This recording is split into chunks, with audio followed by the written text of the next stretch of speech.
Good morning student. आज हम पढ़ेंगे केमिस्ट्री का चैप्टर 3।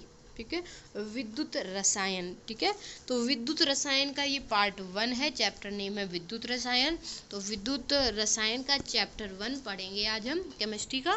ठीक है, तो चलिए चलते हैं अपनी क्लास पर। तो चलते हैं क्लास में, देखते हैं।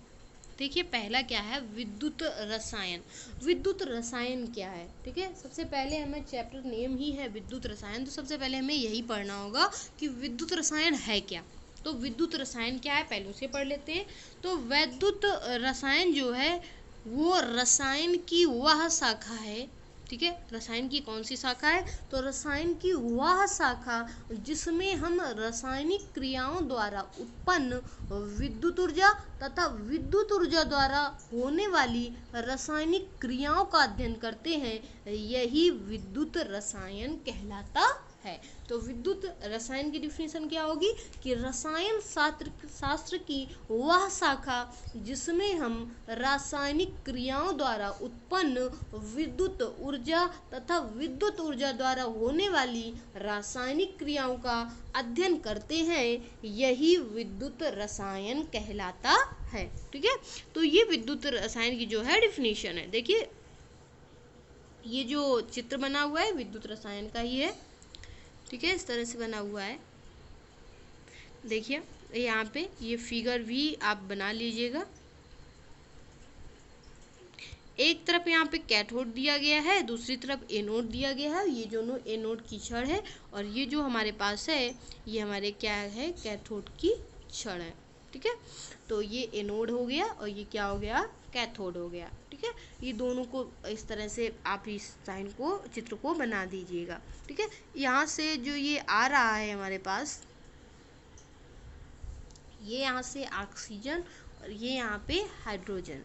ठीक है, तो यहाँ से ये जो हाइड्रोजन वाली गैस है और ये ऑक्सीजन वाली गैस निकल रही है। दोनों के साथ जो क्या होता है, विद्युत अपघटन होता है। तो विद्युत अपघटन के द्वारा यहाँ से ऑक्सीजन गैस, यहाँ से हाइड्रोजन गैस। आप कुछ भी इसकी जगह में इस्तेमाल कर सकते हो, ये तो सिर्फ साइन था। ठीक है, तो चलिए पढ़ते हैं विद्युत अपघटनी या आयनिक चालकत्व। ठीक है, तो अब डिफिनीशन हम क्या पढ़ेंगे, विद्युत अपघटनी या आयनिक चालकत्व के बारे में पढ़ते हैं। तो विद्युत अपघटनी इसी को बोलते हैं, इसी को बोलते हैं आयनिक चालकत्व। तो विद्युत अपघट गलित अवस्था एवं विलयन में विद्युत धारा का संचालन करते हैं। विद्युत अपघट क्या करते हैं, गलित अवस्था में एवं विलयन में विद्युत धारा का संचालन करते हैं। विलयन में उपस्थित आयनों के कारण, जो विलयन में उपस्थित आयन होते हैं पॉजिटिव नेगेटिव, ठीक है, आयन के कारण विद्युत के चालकत्व को विद्युत अपघटनी या आयनिक चालकत्व कहते हैं। ठीक है, बात करेंगे अब इससे विद्युत अपघटनी चालकता से ही संबंधित कुछ मूल अवधारणाओं की, कुछ परिभाषाओं की। ठीक है, जो इससे संबंधित है। तो चलिए उन परिभाषाओं को, इससे संबंधित परिभाषाओं को भी पढ़ लेते हैं। तो इसमें पहली जो हमारी मूल अवधारणा है वो है विद्युत चालकता। तो विद्युत चालकता को हम क्या करते हैं, विद्युत चालकता को हम डिनोट करते हैं सी से, कैपिटल सी से। विद्युत चालकता किससे डिनोट करते हैं, कैपिटल सी से। तो विद्युत चालकता की डिफिनीशन क्या होती है, विद्युत चालकता की डिफिनीशन होती है यह प्रतिरोध आर का व्युत्क्रम होती है। जो विद्युत चालकता होती है वो क्या होती है, प्रतिरोध का व्युत्क्रम होती है। तो इसका सूत्र होता है C = 1/R। इस तरह से ये सूत्र होता है। ये प्रतिरोधकता सी हमारा विद्युत चालकता है। तो विद्युत चालकता क्या होती है, प्रतिरोधकता का व्युत्क्रम होती है। विद्युत चालकता को जो मात्रक होता है, तो विद्युत चालकता का मात्रक ओम इनवर्स या इसे म्यू होता है, इसे म्यू भी बोलते हैं। ठीक है, तो ओम इनवर्स या इसी को म्यू बोलते हैं। ठीक है, तो चलिए विशिष्ट चालकता पढ़ लेते हैं, क्योंकि ये सब इसी से संबंधित, विद्युत अपघटनी चालकता से ही संबंधित है। अब विशिष्ट चालकता पढ़ लेते हैं।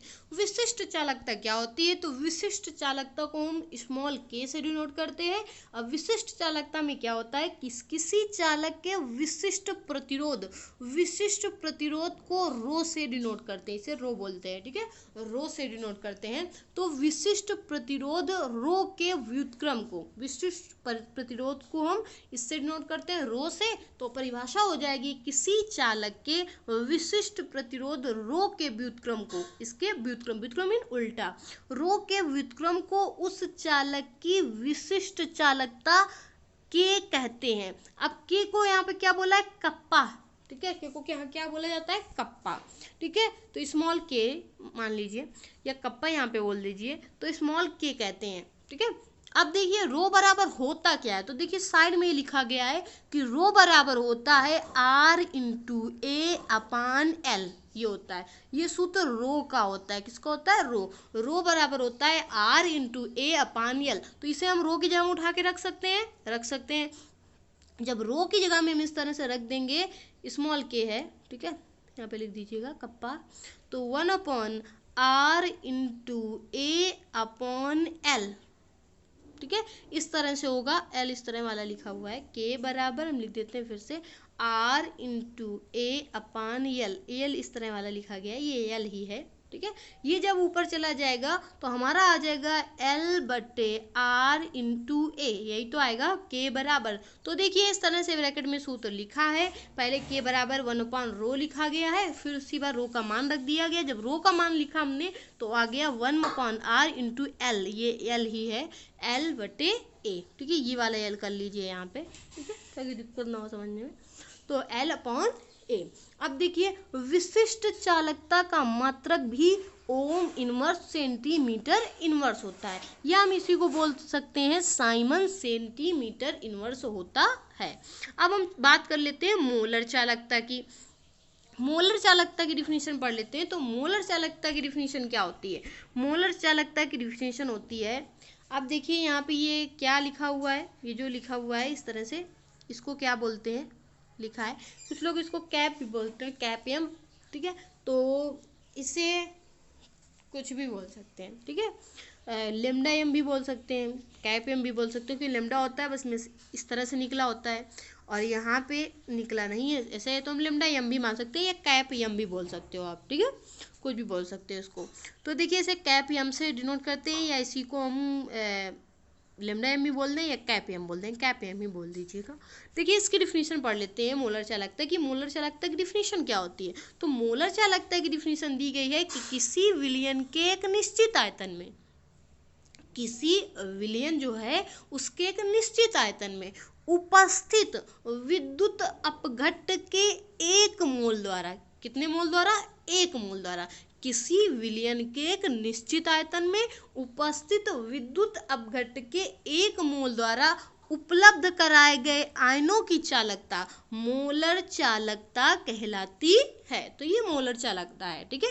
मोलर चालकता की अगर डिफिनीशन की बात करें तो किसी विलयन के एक निश्चित आयतन में उपस्थित विद्युत अपघट्ट के एक मोल द्वारा उपलब्ध कराए गए आयनों की चालकता मोलर चालकता कहलाती है। इसे हम डिनोट किससे करते हैं? तो कैपियम से डिनोट करते हैं। मोलर चालकता कैपियम तथा विशिष्ट चालकता के, जिसे कप्पा भी बोलते हैं लेकिन हम के बोलते हैं, स्मॉल के। तो स्मॉल के में संबंध की अगर बात कर दें तो सूत्र होता है हमारा, यहाँ पे लिखा हुआ है कैपियम बराबर स्मॉल के इंटू 1000 बटे सी। अब यहाँ सी की बात करें तो सी का मान क्या होता है? सी को ही हम लोग सांद्रता बोलते हैं, ठीक है, और इसे कैपिटल एम भी लिख सकते हैं। तो देखिए यहाँ पे इस तरह से, चाहे आप लिखो के इंटू 1000 अपान सी, या लिखो आप क्या, के इंटू 1000 बटे एम। यहाँ देखिए नीचे लिख दिया गया है, जहाँ सी या एम बराबर विलयन की मोलर सांद्रता, यम बराबर भी मोलर सांद्रता होता है, सी बराबर भी मोलर सांद्रता होता है। अब देखिए कैपियम की बात करेंगे तो कैपियम का मात्रक siemens metre inverse mole inverse. अगर मोलर चालकता की मात्रक की बात करते हैं तो मोलर चालकता का मात्रक होता है siemens metre inverse mole inverse, या इसी को हम बोल सकते हैं साइमन सेंटीमीटर इनवर्स या मोल इनवर्स होता है, ठीक है। तो इस तरह से ये सूत्र होता है, इसका मतलब मात्रक होता है। अब अगर इसको हम बोलेंगे तो इसको हम इसी तरह से बोलते हैं, ठीक है। तो अब चलते हैं दूसरी अगली डिफिनीशन की बात कर लेते हैं। अगली डिफिनीशन जो इसी का पार्ट है तो देख लेते हैं। तुल्यांकी चालकता क्या होती है? यहाँ पे लिखा है तुल्यांकी चालकत्व, ठीक है। तुल्यांकी चालकता क्या होती है? तुल्यांकी चालकता होती है कि किसी विद्युत अपघट्ट के एक तुल्यांकी भार के चालकत्व को इसका तुल्यांकी चालकत्व या तुल्यांकी चालकता कहते हैं। तुल्यांकी चालकता की अगर बात करेंगे तो इसे भी ये कैप EQ से व्यक्त करते हैं, कैप EQ से व्यक्त करते हैं, ठीक है। अगर दोनों में संबंध की बात करते हैं तो तुल्यांकी चालकता कैप EQ तथा विशिष्ट चालकता K में जो संबंध होता है इसमें भी वही संबंध होता है, K × 1000/C, ठीक है।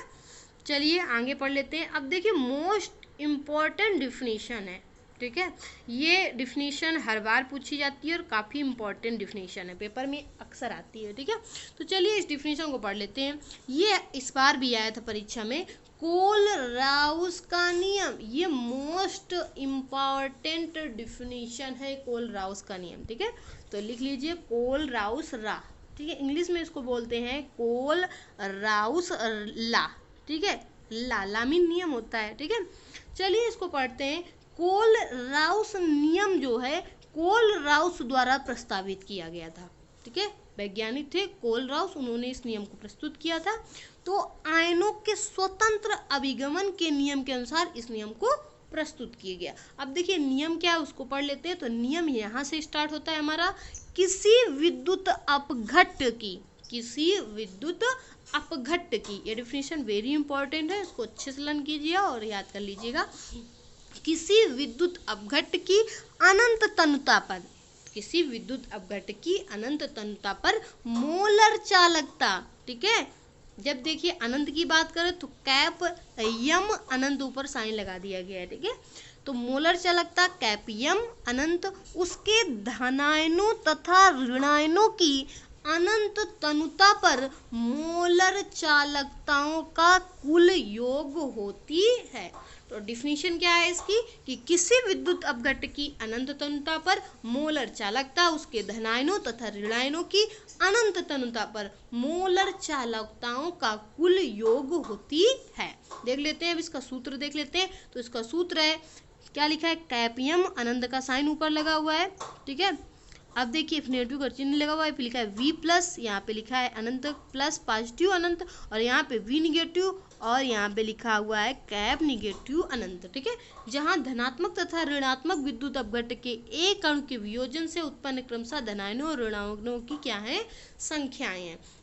जैसे अगर HCl के लिए हम बात करें तो HCl के लिए धनात्मक 1 होगा और ऋणात्मक भी 1 होगा, क्योंकि यहाँ धनात्मक H पॉजिटिव की संख्या 1 होगी, और ऋणायन की बात करें तो ऋणायन जो यहाँ पे होगा Cl नेगेटिव होगा, वहाँ की संख्या कितनी होगी, 1 होगी। तो दोनों के लिए धनात्मक और ऋणायन का जो मान होगा वो क्या होगा, बराबर होगा, ठीक है। तो ये था हमारा जो मोस्ट इम्पॉर्टेंट नियम है कोल-राउस का नियम, इसे जरूर अच्छे से लर्न कर लीजिएगा और लिख लीजिएगा। चलिए आगे चलते हैं, आगे बात करते हैं विद्युत अपघटन की। विद्युत अपघटन क्या होता है, ठीक है। तो चलिए विद्युत अपघटन की भी बात करते हैं। विद्युत अपघटन वैसे आपको पता है कि जहाँ पे क्या होता है, एनोड और कैथोड द्वारा क्या होता है, अपचयन होता है, ऑक्सीकरण अपचयन, उसे विद्युत अपघटन कहते हैं, ठीक है। लेकिन चलिए यहाँ पे डिफिनीशन पढ़ लेते हैं। विद्युत अपघटन की अगर बात करें तो इसकी डिफिनीशन पढ़ते हैं, किसी विद्युत अपघट्ट का जलीय विलयन, किसी विद्युत अपघट्ट का जलीय विलयन या गलित अवस्था में विद्युत धारा, एक गलित अवस्था में विद्युत धारा द्वारा अपघटन का प्रक्रम विद्युत अपघटन कहलाता है। किसी विद्युत अपघट्ट का जलीय विलयन या गलित अवस्था में विद्युत धारा द्वारा अपघटन का प्रक्रम क्या कहलाता है, विद्युत अपघटन कहलाता है। इस क्रिया में एनोड पर ऑक्सीकरण तथा कैथोड पर अपचयन होता है, अतः धनायन कैथोड पर तथा ऋणायन एनोड पर निक्षेपित होते हैं, ठीक है। उदाहरण की बात करें जैसे कैल्शियम ले लेते हैं, CaH2 की बात कर लेते हैं, कैल्शियम, ठीक है। हाइड्रेट की बात कर लेते हैं, तो यहाँ पे क्या हो जाएगा, Ca2 पॉजिटिव, अगर ये दोनों अलग होंगे और ये बन जाएगा 2H नेगेटिव, ठीक है। अगर यहाँ पे 2H निगेटिव को अलग अलग करते हैं, 2H निगेटिव को अलग करेंगे तो इस तरह से एनोड पर ये क्रिया होती है H2 + 2E निगेटिव। अगर कैल्शियम को अलग करेंगे तो कैल्शियम 2 पॉजिटिव प्लस 2 इलेक्ट्रॉन इसमें जुड़ जाते हैं तो कैल्शियम बनता है, ठीक है। तो ये एनोड की क्रिया होती है, ये कैथोड की क्रिया होती है, ये एनोड की क्रिया होती है, ठीक है। तो यही होता है हमारा विद्युत अपघटन, जिसमें एनोड और जो कैथोड पर ऑक्सीकरण अपचयन क्रियाएं हो वही विद्युत अपघटन कहलाता है। चलिए आगे चलते हैं। आगे देखिए विद्युत अपघटन का जो चित्र है इस तरह से दिखाया गया है आपको, ये बना हुआ है। ये दो पात्र हैं हमारे पास, यहाँ पे ये कैथोड एक इनका काम करता है, यहाँ पे छड़ भी लगी हुई है। ये विद्युत अपघटन का चित्र है, आप बना लीजिए इसे, ठीक है। चलिए आगे देख लेते हैं। आप देखिए मोस्ट इम्पॉर्टेंट विद्युत अपघटन के जो नियम हैं, तो विद्युत अपघटन अभी हमने पढ़ा था, अब इसके दो नियम हैं जो वैज्ञानिक फैराडे के द्वारा दिए गए थे। वैज्ञानिक फैराडे ने शायद 1934 ईस्वी में इस नियम को प्रस्तुत किया था, ठीक है। तो वैज्ञानिक फैराडे ने 1934 ईस्वी में इस नियम को प्रस्तुत किया था। तो इसका पहला नियम था ये, ठीक है। इसके दो नियम उसने प्रस्तुत किए हैं फैराडे ने अपने। ये पहला नियम है। पहले नियम में विद्युत अपघटन के क्या बोला गया है कि फैराडे के प्रथम नियम के अनुसार विद्युत अपघटन में प्रत्येक इलेक्ट्रोड पर, ठीक है, फैराडे के जो प्रथम नियम है उसके अनुसार अगर बात करते हैं तो यहाँ पे हेडिंग भी डाल देंगे कि फैराडे का प्रथम नियम, हेडिंग आप डाल दीजिएगा फैराडे का प्रथम नियम, ठीक है। फिर लिखिएगा फैराडे का प्रथम नियम के अनुसार विद्युत अपघटन में प्रत्येक इलेक्ट्रोड पर मुक्त होने वाले पदार्थ की मात्रा विलयन में प्रवाहित होने वाली विद्युत धारा के परिमाण के अनुपात में होती है, ठीक है। एक बार फिर से इस डेफिनेशन को पढ़ते हैं कि विद्युत अपघटन में प्रत्येक इलेक्ट्रोड पर मुक्त होने वाले पदार्थ की मात्रा विलयन में प्रवाहित होने वाली विद्युत धारा के परिमाण के अनुपात में होती है। जैसे अगर बात करें तो W प्रोपोर्शनल टू Q, या इसी को अगर हम लिखना चाहें तो W बराबर ZQ भी लिख सकते हैं। अगर यहाँ पे हम Q की वैल्यू रख सकते हैं, Q बराबर होता क्या है, तो Q बराबर होता है IT, ठीक है, सबको याद है ये सूत्र। तो यहाँ पे इसका मान रख देंगे तो आ जाएगा हमारा W बराबर ZIT, जहाँ Z क्या होता है, I सबको पता है, धारा होती है, T सबको पता है, समय होता है, जो टेम्परेचर होता है, Q सबको पता है, कूलाम होता है, Z क्या होता है, तो Z होता है विद्युत रासायनिक तुल्यांक ग्राम प्रति कूलाम में, ठीक है, ये Z होता है। तो चलिए ये हमारा पहला नियम था विद्युत अपघटन में प्रत्येक इलेक्ट्रोड पर मुक्त होने वाले पदार्थ की मात्रा विलयन में प्रवाहित होने वाली विद्युत धारा के परिमाण के क्या होती है, अनुपात में होती है। अब चलिए सेकेंड नियम को देख लेते हैं फैराडे के। तो सेकेंड नंबर क्या है फैराडे का नियम। सेकेंड जो नियम है फैराडे का, उसमें बोला गया है कि इस नियम अनुसार जब विद्युत धारा की समान मात्रा विद्युत अपघट्टों में प्रवाहित की जाती है तो इलेक्ट्रोडों पर मुक्त होने वाले, यहाँ पे होने लिख दीजिएगा, होने वाले पदार्थों की मात्राएं उनके तुल्यांकी द्रव्यमानों, ठीक है, या विद्युत रासायनिक तुल्यांकी के समानुपाती होती है। चाहे तुल्यांकी द्रव्यमान बोल दें या विद्युत रासायनिक तुल्यांकी बोल दें, ठीक है, तो क्या होती है, समानुपाती होती है। देखिए सूत्र को देख लेते हैं। सूत्र है हमारा W/W2 बराबर E1/E2, ठीक है। जहाँ W1 और W2 की बात करते हैं तो ये सूत्र होता है, पिछली क्लास में अभी मतलब पीछे वाले नियम में भी पढ़ा है हमने। W बराबर होता क्या है, ZIT, तो यहाँ पे हम लिख सकते हैं Z1IT, यहाँ पे लिख सकते हैं Z2IT। Z1IT बराबर E1, Z2IT बराबर E2, या इसी को हम लिख सकते हैं IT से IT कैंसिल, तो क्या हो जाएगा Z1 Z2 बराबर E1/E2। अतः किसी तत्व का विद्युत रासायनिक तुल्यांक Z उसके तुल्यांकी भार E के समानुपाती होता है। इसलिए हम लिख सकते हैं E प्रोपोर्शनल टू Z, या E बराबर अगर बात करें FZ हो जाएगा। F यहाँ पे क्या है, तो एक नियतांक है F, ठीक है। तो चलिए आगे, ये फैराडे का हमारा क्या था, द्वितीय नियम था। या अगर बात करेंगे F यहाँ पे क्या है, तो हमने बताया था एक नियतांक है जिसकी वैल्यू क्या होती है, तो F की वैल्यू होती है 96,500, ठीक है। तो ये वैल्यू होती है किसकी, एफ की। ठीक है, तो देखिए यहाँ पे एफ की वैल्यू रख दी गई है, तो ई बराबर जो हमारा बन जाएगा वो बन जाएगा 96,500 इंटू जेड। ठीक है, अब चलिए एक मोस्ट इम्पॉर्टेंट डिफिनेशन जो फैराडे का नियम था, ये भी मोस्ट इम्पॉर्टेंट ही था, बहुत पूछा जाता है। ठीक है, चलिए अब आगे पढ़ लेते हैं इलेक्ट्रोड विभव को। इलेक्ट्रोड विभव क्या होता है, ये भी जो डिफिनेशन है काफ़ी पूछी जाती है। ठीक है, अक्सर पेपर में आती है, तो चलिए पढ़ लेते हैं इलेक्ट्रोड विभव होता क्या है।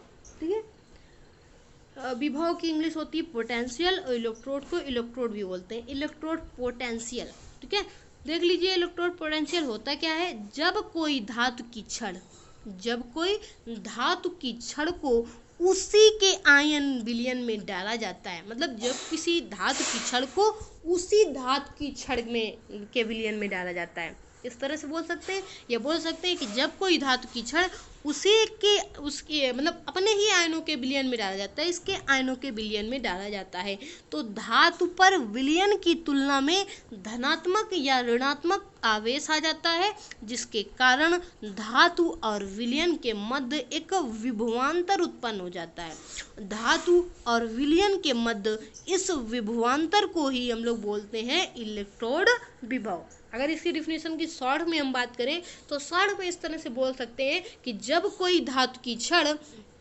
को उसी के विलयन में डुबोया जाता है, जब किसी धातु की छड़ को उसी के विलयन में डुबोया जाता है, तो धातु और विलयन के मध्य एक विभवांतर उत्पन्न हो जाता है, और इसी को इलेक्ट्रोड विभव कहते हैं। तो आपको जिस तरह से मन हो उस तरह से लिख लीजिएगा। ठीक है, चलिए अगर इसके उदाहरण की बात कर लेते हैं, पहले देख लेते हैं थोड़ा सा। इलेक्ट्रोड विभव धातु की प्रकृति, विलयन में उपस्थित उस धातु की आयनों की सांद्रता तथा ताप पर निर्भर करता है। तो इलेक्ट्रोड विभव निर्भर किस पर करता है, धातु की प्रकृति पर, आयनों की सांद्रता पर, ताप पर निर्भर करता है। अब इसके उदाहरण की बात कर लेते हैं। तो इलेक्ट्रोड विभव का उदाहरण क्या है, अगर हमने मान लिया जिंक की छड़ ले ली, किस तरह की छड़ ले ली, जिंक की छड़ ले ली, और जिंक की छड़ ले ली और जड़यन SO4 जिंक सल्फेट का विलयन है। ठीक है, इसमें भरा है कि क्या, जिंक सल्फेट का विलयन जड़यन SO4, और ये हमारी जिंक की छड़, हमने इसको इसमें डुबो दिया। ठीक है, तो जब हम जिंक की छड़ को उसी के विलयन में डुबोएंगे, क्योंकि ZnSO4 है, तो ZnSO4 के विलयन में डुबोएंगे तो धातु और विलयन के मध्य एक विभवांतर लग जाएगा, और उस विभवांतर को ही हम लोग बोलते हैं इलेक्ट्रोड विभव। ठीक है, तो वही यहाँ पे दिया गया है कि जब जिंक की छड़ को विलयन में डाला जाता है तो क्या होता है, विलयन में जो होता है तो धातु की छड़ इलेक्ट्रोड और ऋणात्मक आवेशित होता है, जिसके कारण जिंक की छड़ और विलयन के मध्य एक विभवांतर उत्पन्न हो जाता है, जिसे जिंक छड़ का इलेक्ट्रोड विभव कहते हैं। तो ये उदाहरण हो गया हमारा इलेक्ट्रोड विभव का। आगे चलते हैं, देख लेते हैं इलेक्ट्रोड विभव को प्रभावित करने वाले कुछ कारक हैं, उनकी बात कर लेते हैं। तो देखिए अगर पूछे आपसे, कभी एक नंबर में पूछ लिया जाता है इलेक्ट्रोड विभव को प्रभावित करने वाले कारक बताइए, तो देखिए इलेक्ट्रोड विभव को प्रभावित करने वाले कारक यही हैं। तो इलेक्ट्रोड विभव निम्न कारकों पर निर्भर करता है। नंबर 1 विलयन की सांद्रता, नंबर 2 धातु की प्रकृति, नंबर 3 विद्युत अपघट्ट की प्रकृति, और नंबर 4 दाब तथा ताप की परिस्थिति। तो ये 4 कारक थे हमारे। ठीक है, इसमें डिफिनेशन ही थी, तो आपको डिफिनेशन करवाई गई है। ठीक है, तो यही से जो हमारा पार्ट 1 होता है वो फिनिश होता है। ठीक है, तो यहाँ पे जो मोस्ट अगर इम्पॉर्टेंट की बात की जाए तो मोस्ट इम्पॉर्टेंट जो हमारे हैं 3 नियम हैं, इलेक्ट्रोड विभव, ठीक है, और फैराडे का नियम प्रथम और द्वितीय दोनों इम्पॉर्टेंट है, और कोल-राउस का नियम। ठीक है, ये तीनों जो नियम है ये मोस्ट इम्पॉर्टेंट नियम समझे जाते हैं। ठीक है, जो पेपर में हर बार आते हैं, तो इन तीनों को आप अच्छे से ज़रूर लर्न कीजिएगा। चलिए, और ये आज की क्लास हमारी इतनी ही है, तो आज की क्लास यहीं पे फिनिश हो रही है हमारी। कल हम इसी के आगे आपको चैप्टर पे पढ़ा